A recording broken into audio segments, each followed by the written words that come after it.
You're listening to The Tarot Diagnosis. I'm your host, Shannon. I'm a licensed psychotherapist, and I also happen to have a love for tarot. Each episode, I invite you to reflect with me as I work to demystify the tarot and the human experience, all while exploring tarot's connection to mental and emotional health.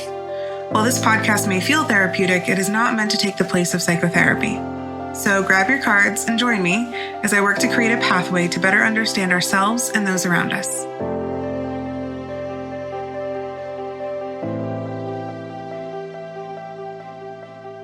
I am so excited to introduce you all to one of my favorite people, and I don't really know many people who can say that about their accountant. Tony Cola is a seasoned tax and accounting expert who has been serving small businesses and their owners for over 15 years. Tony has dedicated his career to serving his clients at the firm of Cola & Cola. Through his education at the University of Central Florida and the University of South Florida, where he obtained his bachelor's and master's degrees, respectively, and a decade and a half of experience, Tony has honed his craft, gaining unparalleled expertise in meeting the unique accounting and tax needs of small businesses and their entrepreneurial owners. With his passion for empowering small businesses, I know firsthand that Tony goes above and beyond mere number crunching by offering clients encouraging and empathetic support and guidance as they embark on their journey as an entrepreneur and business owner. And he sits down with me today to pull cards and explore what we should know and what we should do if we are thinking about starting a business.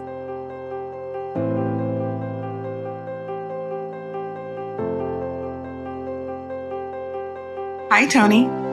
Hi, Shannon. How are you? I'm good. How are you? I am busy, but that's a good problem to have. I am good. It is. And I appreciate, because I know you're such a busy person, taking the time to talk to me today, because we've been talking about having you on the podcast for forever. And not just because I enjoy talking to you, because talking to you is so fun, but I do feel like our listeners would really benefit from your knowledge and experience because, you know this, but for me, you've been a total lifesaver. Well, thank you very much for the kind words. It's very rare that accountants get to be called fun. That's not something we usually hear, but I'm all for it. That's great.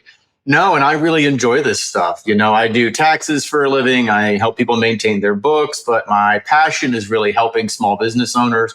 I tell people you're not born with this knowledge. This isn't an instinct. You've got to fall on your face several times to learn this stuff. And I just try and help people kind of get through that process because it's challenging. Absolutely. Even just the way you talk about the accounting and money is just, that's what really drew me to you, because I remember several years ago, I'd gotten to this point in my therapy practice where I was like, holy shit, I'm a legit business owner. I'm making enough money to support myself. I'm going to owe so much in taxes because I don't have things set up appropriately. And I ended up finding you and your firm, and you just did such a great job at being so personable and really teaching me and walking me through things and making me feel so calm about this whole process. So yeah, I just really appreciate how you approach this, because it's true. A lot of accountants, sorry, no offense, this though, don't necessarily have the same kind of energy that you do. So I really value the energy that you bring to this whole side of the business world. Well, thank you. And I really appreciate that. Referrals are the biggest compliment. You've sent me, I don't even know how many, literally 20, 30 over the years. Probably. So I am extremely thankful for that. And that is how you grow as a small business, right? There are firms way bigger than me, have a marketing budget bigger than I bring in gross revenue, right? Mm-hmm. But how do you attract clients? How do you get clients? How do you maintain those relationships and grow? And you have to have a differentiator. And for us, I was never going to be the biggest, the smartest, the whatever. We were going to have the best service, right? We were going to really try and educate people. And I've got lots of corny sayings I will use during this whole process. But one of them, I tell people, I said it today on a call earlier. I say, I have a selfish incentive for you to succeed.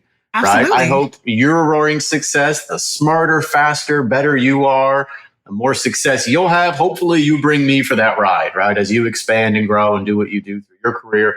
And I tell people, if you go under, guess who doesn't get paid? Me, right? I need you to be a success so that you still need my services and whatnot. So thank you for all the praise. It's very humbling. Thank you. No, because you really have been so important. And it's interesting because So I know like some people might be thinking, wait, you have a tarot and mental health podcast. Why are you talking to an accountant? But it fits. There are so many people in the tarot world. In fact, there was, because we have this membership community, and I had mentioned a couple of weeks ago in one of our meetups, I was like, someone was talking about really wanting to start a business and how they were feeling about it. And I was like, oh my God, you're going to be so excited because I'm actually having my accountant, who I also refer to as like my business advisor, on the podcast. So it does fit, because I think not only do you personally approach this whole like finance and business accounting thing from like that perspective, but you also have, this like ability to encourage and calm people down, which I think is like the mental health component, because owning a business, being an entrepreneur can be really overwhelming and stressful. And especially when you're doing something that isn't necessarily quote unquote related to business, like unless you went to school for business, you weren't really taught anything about the finance side or the accounting side. So it can be really overwhelming. And I think a lot of people in the tarot community, the mental health community, totally understand that, because our job is to help people, just like your job is to help people, but just in a totally different way. So having people like you is really important. Oh, well, I agree with everything you just said, right? It is overwhelming to be a small business owner, and something I try and educate people on, because I speak to a lot of people who are at the infancy of the going out on their own, right? Being an entrepreneur, and they don't know up from down. And why would they? They went to school to be an engineer, to be a doctor, to be a mental health clinician, whatever they do, and they're great at that field. But you don't cover how to file a 941 payroll tax return. Why would you, right? It's boring stuff that I handle. Why would you learn that? And again, you're not born with this knowledge, right? So you've got to learn it. But that's only step one of the overwhelming part of that process. I tell people I'm a CPA. I've been doing this 15 years. I'm very good at doing taxes. I could almost do them with my eyes closed, literally at this point. I know the forms by heart and everything. I would guess I spend 20 to 30% of my day, if I'm lucky, on billable work that is really kind of derived from my background, right? That I am doing, completing a corporate tax return or making, checking in on somebody's book, something like that. I spend the majority of my day working with small business owners and really running my business. I've got to help my team. I've got to put out fires. I've got to do billing. I've got to do all these things that are not unique to being an accountant. They're unique to being a small business owner. Right, which is why I'm so excited to talk to you, because I feel like you do have that really unique perspective of like everything that encompasses being an entrepreneur. So I really want to pull a card to open the episode. And before I do that, though, I want to commend you, because you are the first guest who's going to be on this podcast who has zero knowledge of tarot. So I know that you're probably doing something so outside of your comfort zone. So thank you for being willing to hang out and try to talk tarot with me. I have supreme faith in you. You and I have been doing our thing together for a long time now. So you tell me this is going to be fun. I believe you, but you are right. I know nothing of tarot. So I apologize in advance to listeners. I'm going to be learning on the fly as Shannon teaches me about these cards.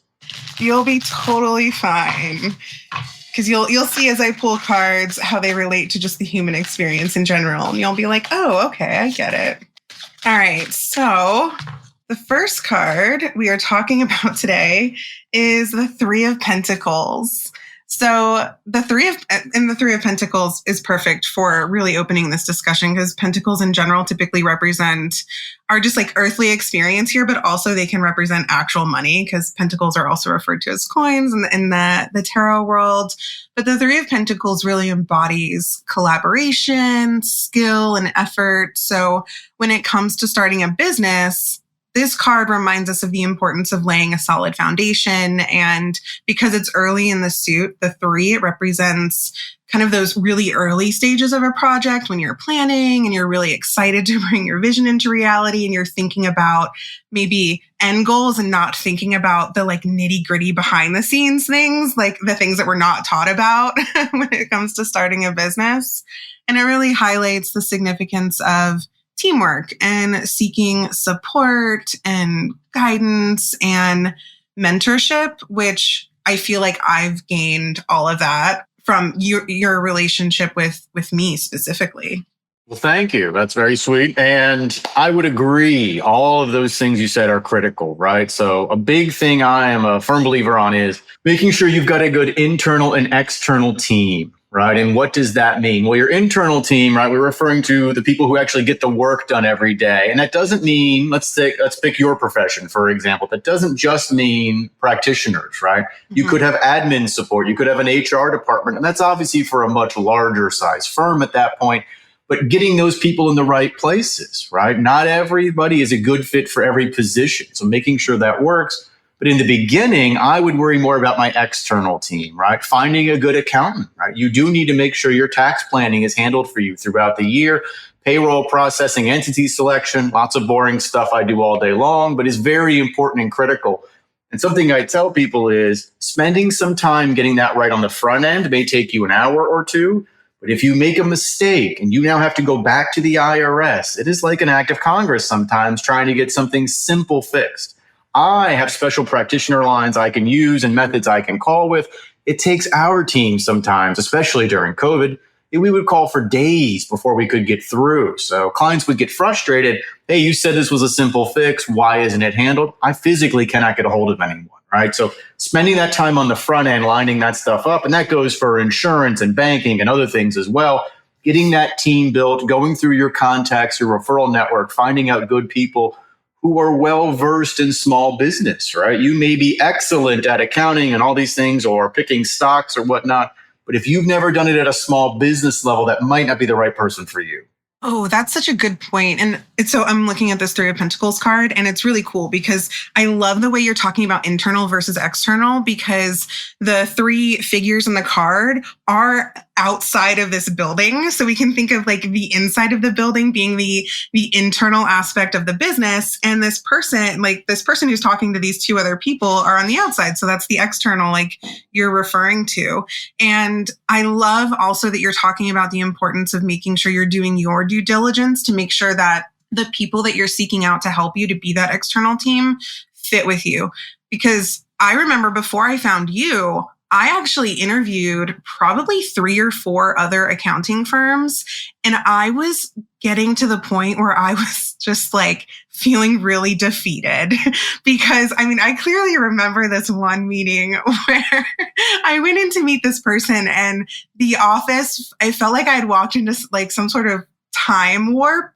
And it was like from the 70s, and this is like, 2018, 2019 maybe.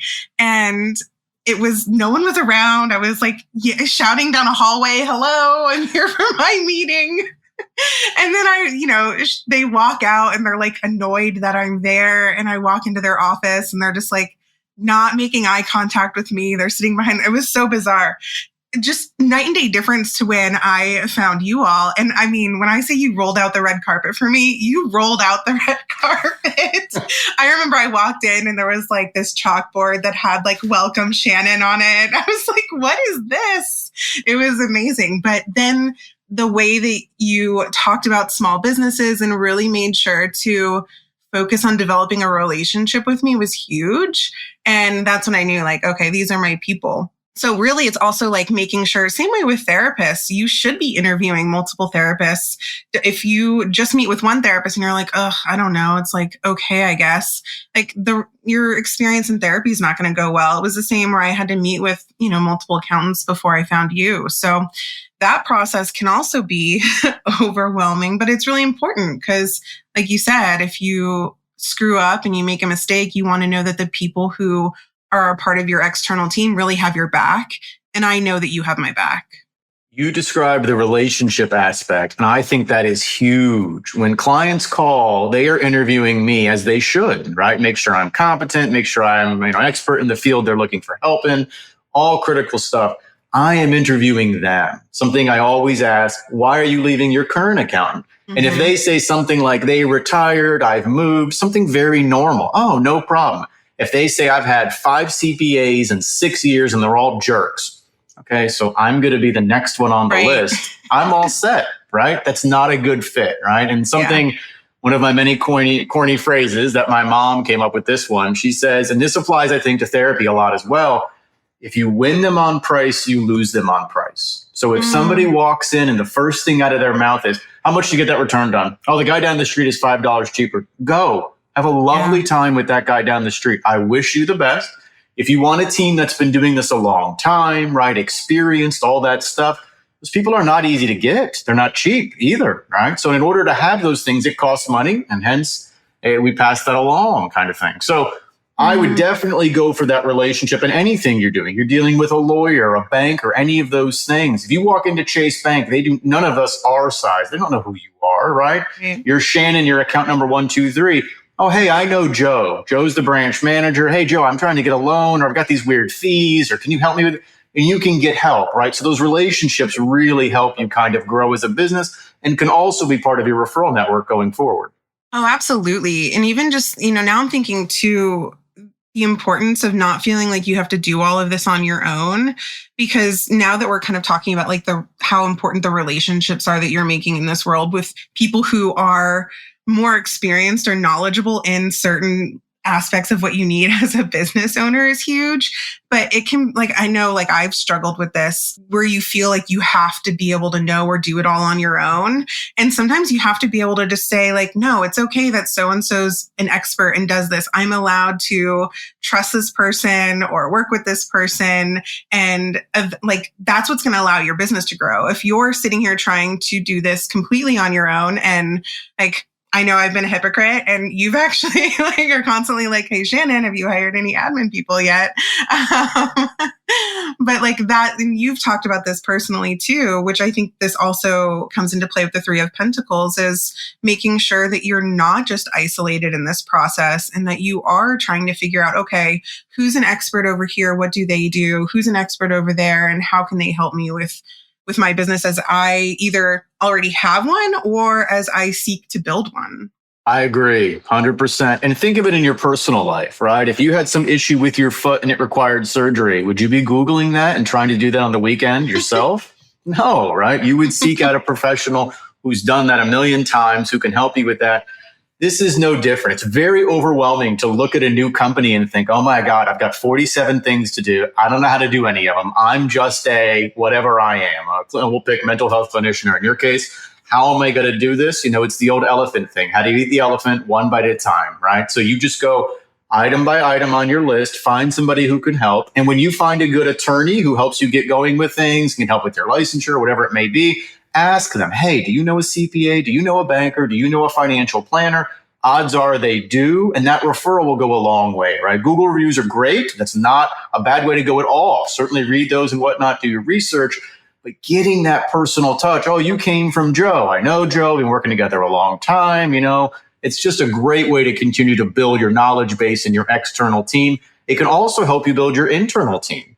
Somebody very valuable on my team, and everybody on my team is valuable. I have a team full of rock stars, but somebody very valuable on my team was a client. She came in to pick up her taxes. I'd always really connected with her and her husband. She had a great temperament, personality, always made me laugh. She literally came in one year to pick up her taxes, and I ambushed her. I'm not kidding you. I shy of physically pushing her in her conference room. I was like, hey, sit down. I said, I'm going to hire you. And she said, for what? I said, oh, I need some help with admin stuff. She said, I don't know taxes or accounting. I said, I'll teach you that. Don't sweat that stuff. She had a great attitude, right? Great work ethic, great personality. And that's something that we do and something to keep in mind if you're going to go on your own. There's a lot of people who do what we do. I'm an accountant. I am not special. There's a million people do what I do. You can get your taxes done at Walmart now, right? I am not special. Why are people going to come to you? Why are they going to stay with you? And why are they going to refer to you, right? What is your competitive advantage? What is your differentiator versus the other people in your field? And figuring that out, something I figured out a long time ago is I like small businesses, right? I could go after public work. I could go after big firms. I could do big audits. It's not what I enjoy. I enjoy those small business owners who are trying to figure it out and helping them grow. I just get a lot of satisfaction from that. So that became my niche over time. Ooh, I love that you naturally segued into finding your niche, because a lot of people, I feel shy away from that. And that is something that I find really valuable. And anytime anyone says no, don't find a niche, do, just be general or whatever, I kind of cringe. okay, maybe that works for some people. And I'm sorry, like, no offense, like if that works for you, that's awesome. But I have found personally, and with a lot of the other business owners that I work with, it is really important because it's like you can really focus your energy. And maybe that's what the Three of Pentacles is. I didn't even think about that until you just said that, is referencing too. Like, instead of trying to put all your eggs in everyone's basket, you're over here going, okay, well, where's the small community that like I feel like I can really put in my effort and energy and really make a difference, instead of spreading myself thin and trying to please everybody. So I love that you brought up niche, because that's, I think, really important. And that's what you do. That's what I do in multiple ventures. And I feel like also helps lessen the pressure that we experience to, even if you have that, like, I have to do it all, knowing that you're just focused on like one particular area helps just focus your attention. I agree. But yes, finding that niche. So in the beginning, right, we used to joke that in the beginning, our standard was to bring on a new client, will your check clear, right? Because you're hungry. You don't have a choice, right? You were scared. You're out on your own. You have bills, all this stuff. So you may have to be more general than you like, right? Or that you really wanted to be, kind of thing. But as time goes on, where are you creating the most value for your clientele, for your customer? How are you going to reach them in that way? Once you find that nerve, you can strike with them in a positive way for, hey, this is the value I bring to the table. For me, it's helping small business owners. I think that's my max value, helping them run their companies and expand. Once you figure that out, then the snowball starts to build automatically for you, right? Because those people will refer and whatnot. And then you can get into much better pricing model as well, right? When you're focused so much on, well, I'm providing this service that everybody does, it's a very competitive pool, right? Lots of people are doing what you're doing. There can be a little bit of a price issue there. Well, the guy down the street is $5 cheaper, and I perceive this as the customer to be the same service. So I'm going to save the $5 versus, hey, I get a lot of value talking to you, dealing with your company, getting your product or service. It's different. It's better. I feel more value from this. Now you can go back to them and say, well, there's a premium for that, right? You're not trying to gouge anyone, but you can establish that, hey, I'm worth a little bit more or a lot more because of the value I provide. I find people are very willing to pay for things they find valuable. It's not necessarily cost, right? That's why some people drive a Honda Accord and some people drive a Bentley, right? Now, of course, there is who can afford it. And don't get me wrong. I know that exists. But somebody I have lots of clients who have money, more money than they can spend, and they do not want to drive a Bentley. They don't care. They don't get the value from it, right? They may want a nice car, some kind of Lexus, $40,000, $50,000 car, that's fine.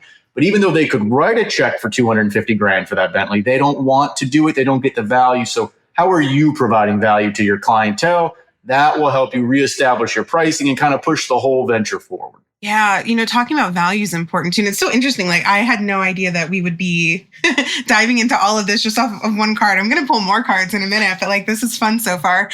Because value, now I'm realizing, not only is it the value of the service that you're offering, but a lot of folks, and this is like where more of the mental health comes in, you struggle with identifying your own value. And I see this, like, my best friend's dealing with this right now. Like, she's starting her own business and I see how much she's devaluing her own service.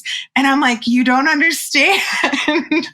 Right. So it's really difficult to see other folks who maybe don't see their own inherent value in what they're offering. And I'm sure you see this a lot too. But, I think that takes time as well, like getting used to being a business owner, running a business and knowing like, wait, hold on, no, like, what I'm offering is valuable. My time is valuable. My skills and my services are, and, here's what I'm charging. And money is so difficult for so many folks. And that is such a roadblock to try and get over too when you're starting a business, because especially when you're in the service and helping field, like I am, like, oh, that's been such a struggle over time, knowing that like, here I am in this field that I genuinely really care about the folks that I'm helping, but I also need to pay my bills and I need to eat.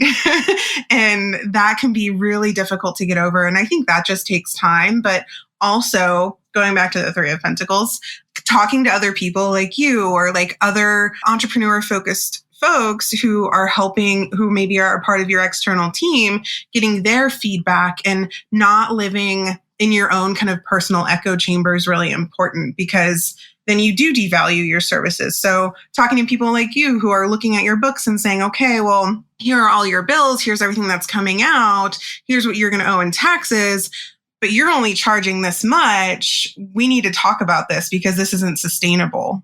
That value establishment is tough. You know, my dad always says a phrase, it sounds good if you say it fast, right? Meaning it sounds easy if we just blurt it out there.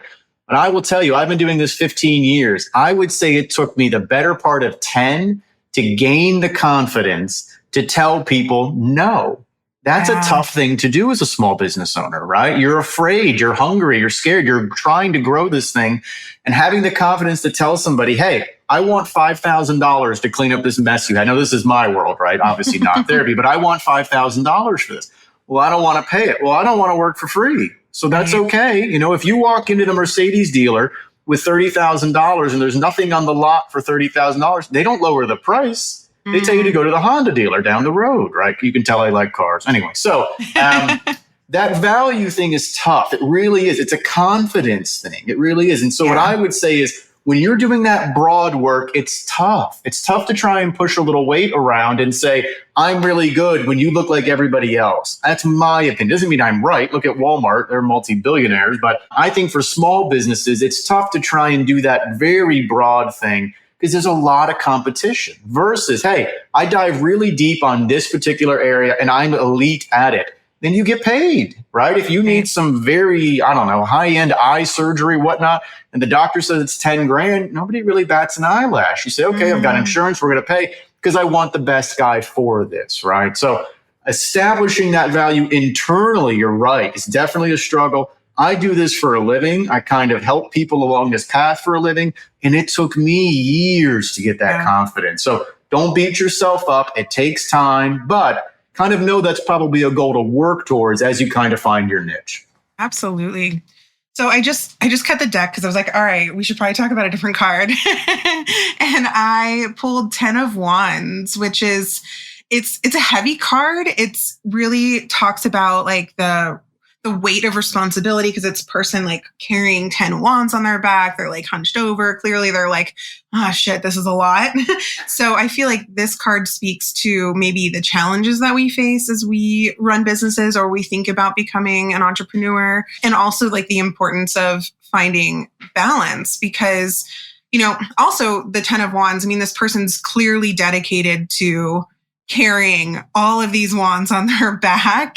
And I feel like it could also symbolize maybe all of the goals and the visions that we have, and we're like trudging along, trying to like bring it to fruition. But there's that component of also being maybe burdened by a lot of the responsibilities and demands that come with running a business or hitting roadblocks and challenges. So I'm curious to have you just speak on that aspect of being an entrepreneur. So it's a lot of pressure.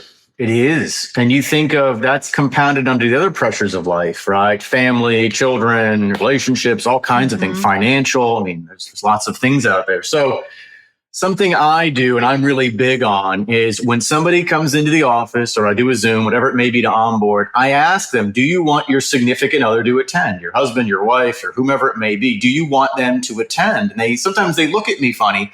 And I say, well, they should know what they're getting into also, right? Yeah. This is not just you who's going to be now having to work late and all this stuff. And for people who think when you go out on your own, I'm going to golf every Friday, it's like, no, you'll never have another Friday off. Like, that's kind of, it's more how this really goes. But you don't have a boss, which for those of us who don't want a boss and can't really have a boss is where we kind of have to go. But anyway, and so make sure you've got your other support systems lined up. And obviously in your world with mental health, you know how valuable this is. Right.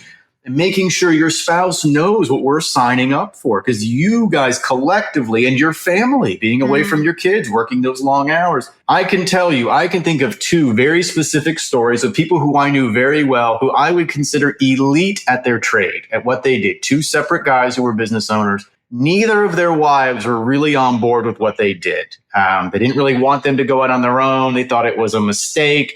And both of those guys failed. And they ended up kind of having their companies got debunked and it just didn't work out. Now, is that because of their wives? No, not at all. I'm not at all saying that is the case But do I think they would have had a better shot at success if they had the support of their families? Yes. Think of anything you try and do in your life. If you are carrying around these 10 stones, right, that's a heavy weight. You need help. So making sure the significant other is involved and at least understands, okay, if I'm going to step into more of this role, I may need more of your help in that role, kind of thing. Oh, yeah, and that's interesting because I feel like that can, I wonder, would that be more internal or external? Like, I love that you were talking about the internal versus external support with the Three of Pentacles. And now I'm like, wait, is that like a whole other support system in and of itself? Maybe. But it makes sense because, and this goes for like partners and friends, like significant others. So you do need to be able to have those conversations of here's what's happening in my life. And I know you might not be able to help me, carry these wands, but you will be able to help me over here, like when I'm not in this space. So being able to have that open dialogue is really important. And now that you say that, I remember you even asking me that, like, hey, like, do you want your spouse here? And I was like, well, that's interesting. But I might have even have said to you, well, like, they're not involved. Right. You don't traditionally think of it. Right. Right. So I think, again, that's why I felt like I struck gold with you but it really speaks to making sure that the people that you keep around you as you are venturing off to start your own business and do your own thing have the same values that you do. And I know like the 10 of Wands isn't necessarily the value card, but that's really, again, what you're speaking to. Like, I felt like you and I aligned so much. So it is important to be able to say, well, hold on, like who are these other important people in my life that can help, might not be able to help me with my business, but are still going to be able to recognize maybe when I'm reaching the point of burnout or when I've like maybe super screwed up and I'm cranky and I'm maybe projecting onto you and they know that it's not them personally and like we can work things out outside, like, in our own relationship is important. But I also feel like the 10 of Wands also maybe speaks to just like working through trust issues again. I'm going back to that because it really is, it's another card that feels really isolating. Like you are doing it all on your own. And it can be difficult to be willing to trust people to help you with your business. Because I know you probably see this a lot. Like I refer to my businesses as my babies because like I am child free. I will never have children. So like my businesses are my children. So it can be difficult to trust other people with your babies. It's very difficult. And many entrepreneurs struggle with this, right? Think of your typical entrepreneur, right? It's somebody who's probably very driven, very bright, very good in their field. And usually they get tired of lining their boss's pocket, right? They see an opportunity. Well, I could do this better than them or whatever the case may be. So they go out on their own. So they're already quite driven people typically. And then they think, oh my gosh, well now, like you described baby is an excellent term. I can't let anybody else touch this or watch this. So another phrase we use quite often is you're working 24/7, literally. Now, what are you going to do? You're going to work 25/7 or you're going to hire some help, right? What are you going to do? And that goes into a totally different skill, right? Back to your 10 stones. Okay, you've got to get all this stuff done. And as you have success, your problems grow right with you, right? I always say when you start off with your company's the size of a tennis ball, your problems are that big. When you get to a basketball, the problems grew right with you, right? They didn't magically disappear. They just change. So now that you've got all this weight to carry, you need that support. You need that team. Make sure your family is on board. Make sure they know the sacrifices everybody's getting involved with, vacations. Shannon, for me, right, I work tax season. So every January through April, we don't do anything. We don't have a social life. We don't, you know, see family or whatever, but we don't travel. I don't go on spring break, right? I don't do any of that stuff that my kids have calendar breaks for and things like that. And that's okay. I'm not complaining, but making sure you know those things when you go into it.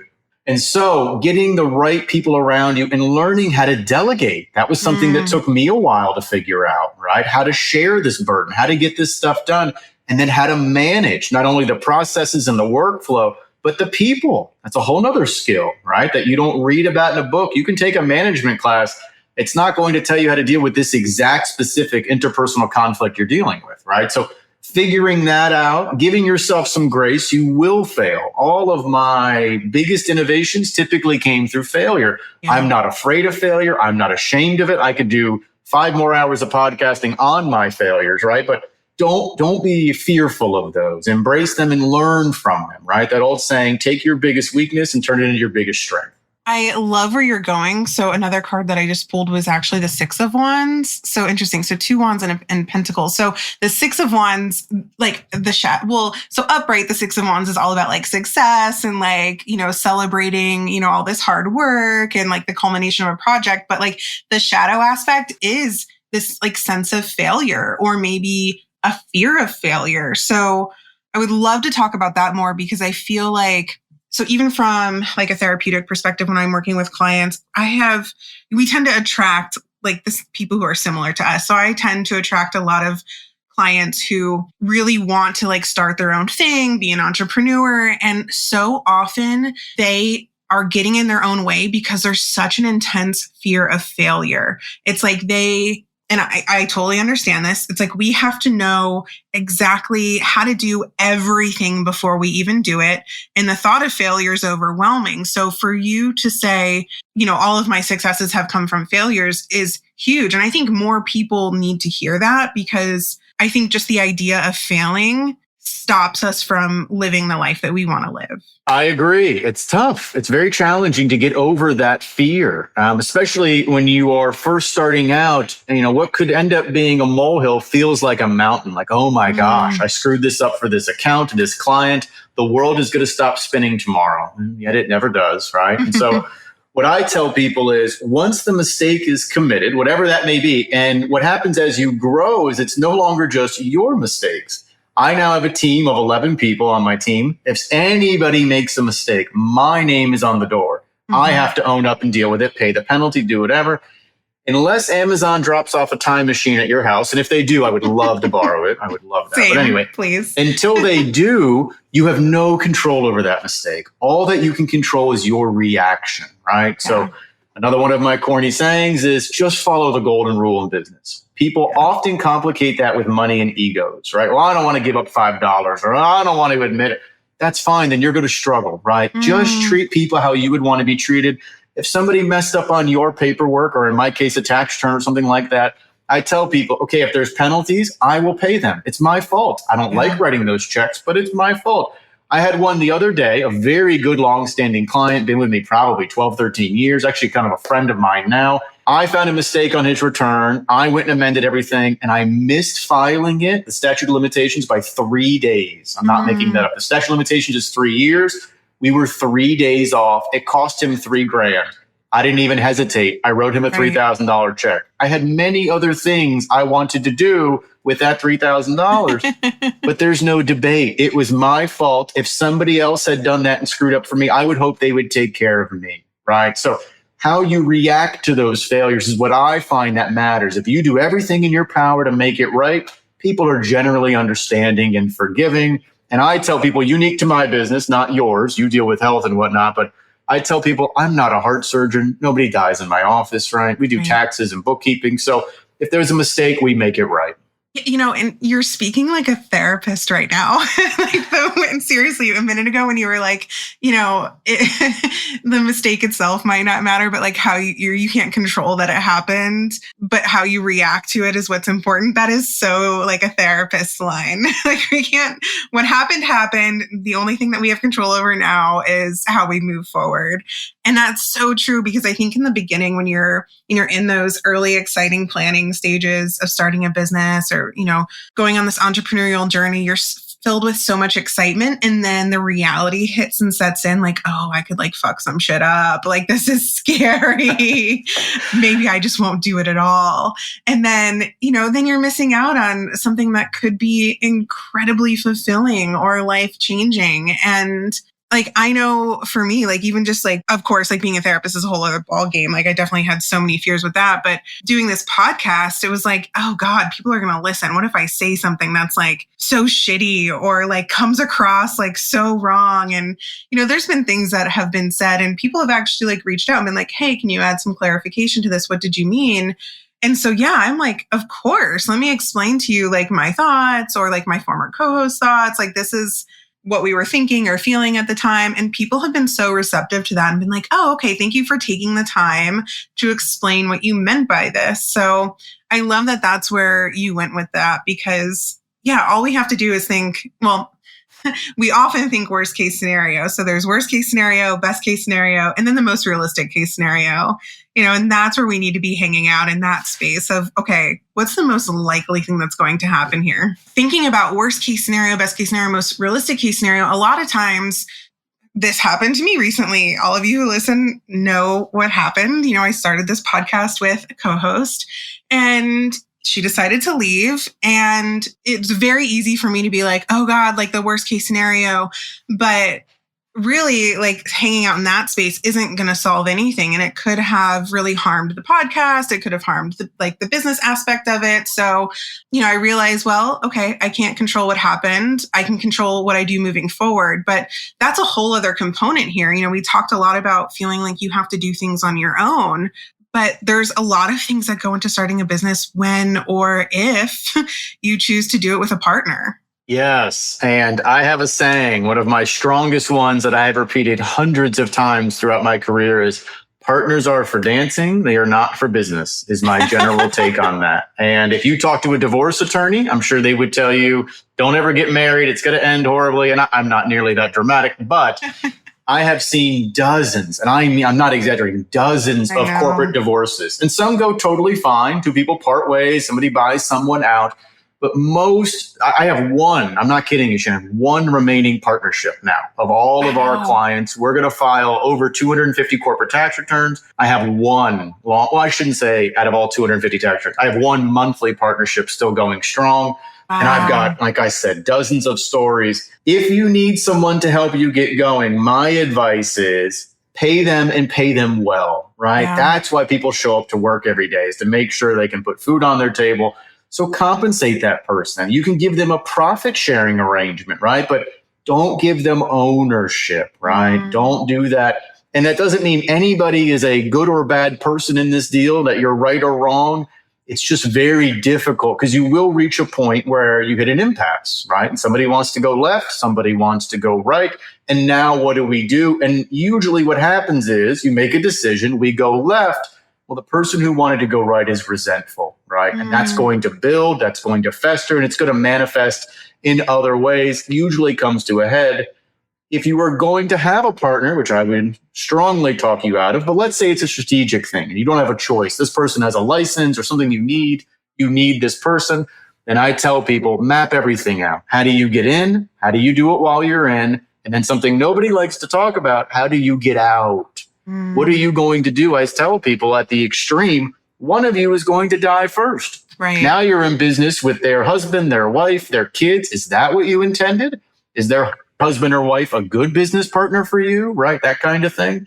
So having a buy-sell agreement, having an operating agreement, this stuff is not cheap. You will pay thousands of dollars to get this drawn up, or you can pay tens of thousands of dollars at the back end 10 years from now when you're a success and you're trying to split up them. And now you're going through a corporate divorce. You're paying me my hourly rate to generate records, tax returns, attorneys. It's a nightmare, and it can often sour a very strong friendship. So if you lay everything out and, set expectations, that's what people need. Set expectations. How do we get in? How do we do it while we're in? How do we get out? It's so interesting because, I think a lot of folks, when you talking about friendships, will often start a business with a friend because they were sitting around, hanging out, saying, oh, wouldn't this be such a good idea? We should do that. And then they do it. And to hear you, and I'm like, damn, I'm one of those statistics now. And then to hear you say, by the way, we only have one remaining partnership is so fascinating just from like a statistic perspective. So for you to have such intimate knowledge of something like that is really interesting. And I think, it's just like a word of caution. Like if you're thinking about doing this, maybe find a creative way to involve this person where you're still like the owner, you're the one kind of like in charge. So like you said, down the road, it doesn't turn into this disaster that could potentially happen. I have a very brief story. It was a brother-sister partnership and they were fine. Everything was good. the woman was married to a guy who was very abusive, terrible human being, abusive to him, the kids, all this stuff. She had an aneurysm in her 40s. They found her dead in her kitchen. Never shock to everybody, terrible tragedy. The kids were minors. They had a buy-sell agreement drawn up by an attorney. No one signed it. I don't know why, but no one signed it. So now the kids are minors. Now everything has to go through probate. Who's going to get half of this very valuable company? And guess who shows up? Deadbeat dad says, I'll take care of the kids. I'll manage the money. I'll do everything for them. And everybody on the planet did not want this guy involved. The kids were teenagers by now. The kids did not want him involved. And it ultimately worked out. The brother took over, did things, and they worked out. But they spent tens of thousands of dollars in attorney's fees to get all of that straightened out. Had she signed, he could have gotten the life insurance money, paid the kids, put it into a trust. Everything would have been fine. Otherwise, the brother would have been in business kind of de facto with that old brother-in-law who was a piece of trash human being. So, and again, that's just one of, and I can keep you here for days with stories about that stuff. So if you do need a partner, and that happens, I don't love it, but it happens from time to time. I can't talk somebody out of it.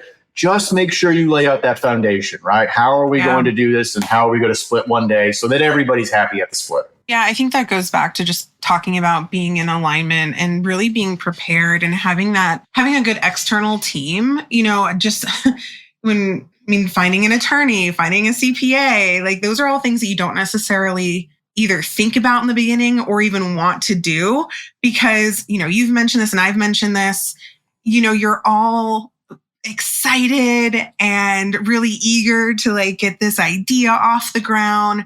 The last thing that you want to be talking about or exploring is what do we do when it all goes to hell? Right.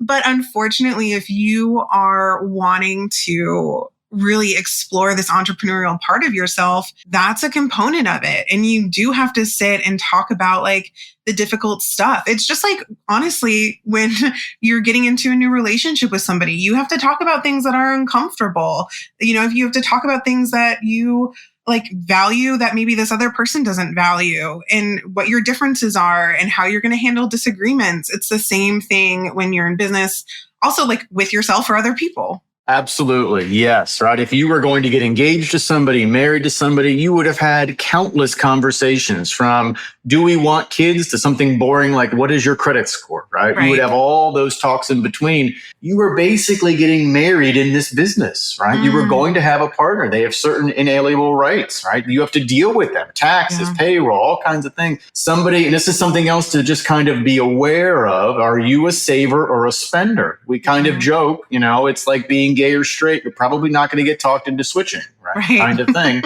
So if you are one, that's neither good nor bad. It doesn't matter, but are you compatible, right? If you are the big saver, you really want to be in bed with a big spender in your business, right? And watch the bank account get drained on first class airline tickets when you took a rental car to that conference, right? Or whatever it may be.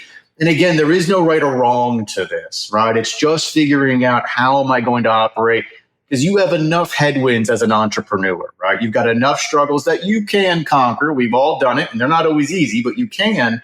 Don't add any more headwinds, right? You need to execute on the little things you can control because there are so many things you can't control. Right. So I just pulled another card to me because when you and I talk, we could talk for hours. Because, I talk to you, throughout the year in our conversations. I always schedule an hour in my calendar because it's I know Tony and I are going to chat.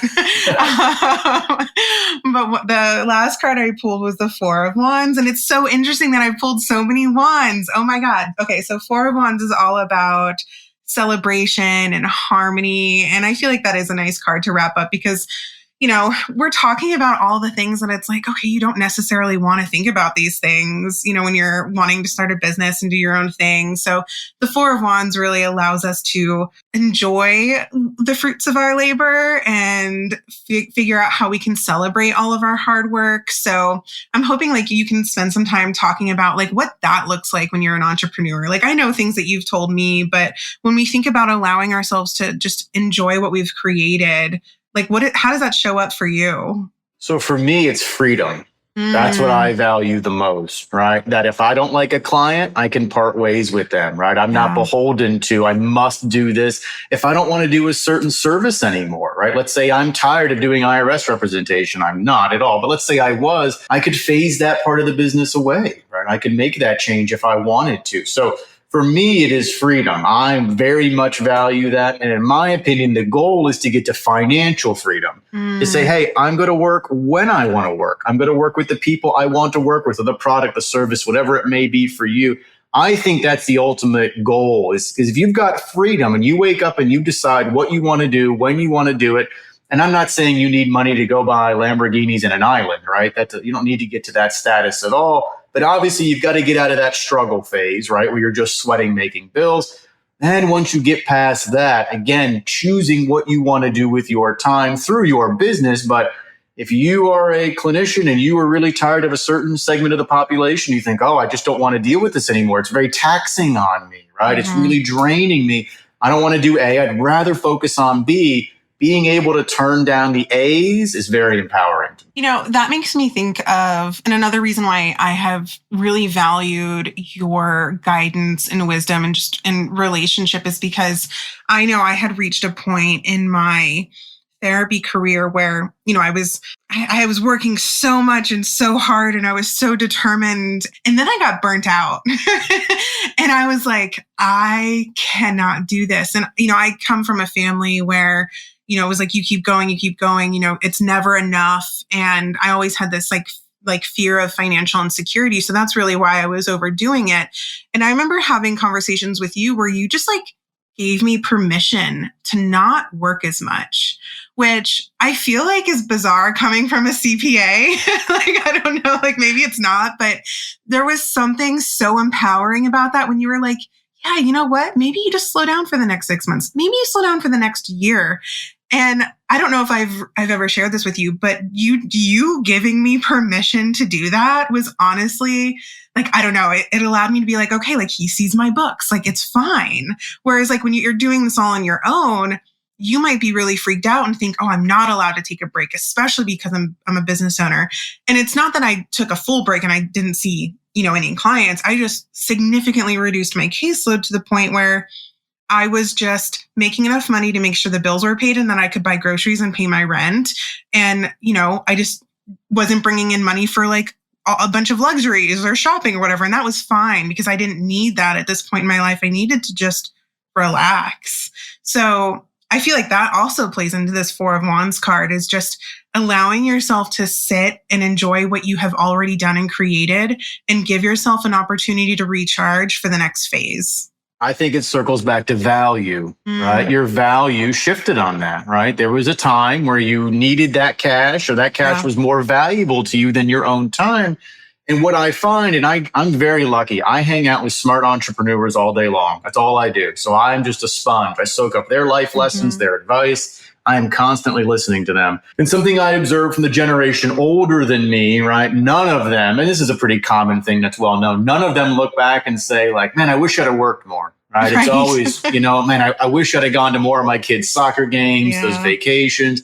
So I've tried to rebalance that myself, and it's not easy. It's Right. not. As much as I could stand here and say, I've got a team, they help me get things done, I still have my OCD things, right? Things Sure. that I want to control, or I need to be involved. I need to call that client. And again, the world keeps spinning. So figuring out what is valuable to you, and that changes over time, right? If you have no kids and then have kids, it's a Mhm. dramatic change, right? A Yeah. very dramatic change. Not only, I had a buddy who used to tell me, he goes, I know you think you're busy because you work a lot. You have no kids. You have no idea what busy is. I didn't get that till now I have two kids. And my wife and I will joke, like, what did we used to do on Saturdays? Right. Like, would we just like sit around? Like, what did we used to? Anyway, so figuring out that value for you, now you need a plan to get there, right? So if Right. your value is taking Fridays off, how do you make the other 4 days work for you? You going to do 4 10s, or are you going to hire somebody and get supplemental income from them? You're going to get Right. passive activities. What are you going to do to get there? But figuring out that value and what's important, and then chase that. How do you implement to get there? I love that. How do you chase that? I feel it's interesting how this conversation has really circled back to values. And I feel like that's where just a lot of life conversations end up existing in that space. Just what do you value? And have you even reevaluated what you value recently? And I love that you brought up that it could change, that it's fluid, it's not necessarily static. So that's really important. Well, and a plan. You need a plan, right? It doesn't have to be etched in stone. It can be thrown to the wayside and scrapped for a new one. It can be amended. That's fine. But if you don't have a plan, my dad and I will always joke, no one's going to come with a magic wand and fix all of our problems at the firm, right? If you don't fix these things, if you don't put the plan into action, and get help with your plan, right? Yeah. Talk to your spouse, talk to your accountant, your attorney, your mentor, your colleague, your competitor you're friends with, whoever it may be. Make sure you're not way off base, but try and come up with that plan. And then don't be afraid to fail. That is my last big one. Don't be afraid. The world will keep spinning. Thank you so much for hanging out with me today and sharing your knowledge. I always just really enjoy having a conversation with you. So can you just share where people can find more about you and the services that you offer? Sure. And thank you so much, Shannon. This was fun, as it always is, chatting with you. So our website is Cola, like my last name, COLA, CPA.com. And then that's got a link to my email address. You can read about the firm, our bios, all that stuff. We are in Little Safety Harbor, Florida, down by Tampa Bay. So if anybody needs help out there, just reach out.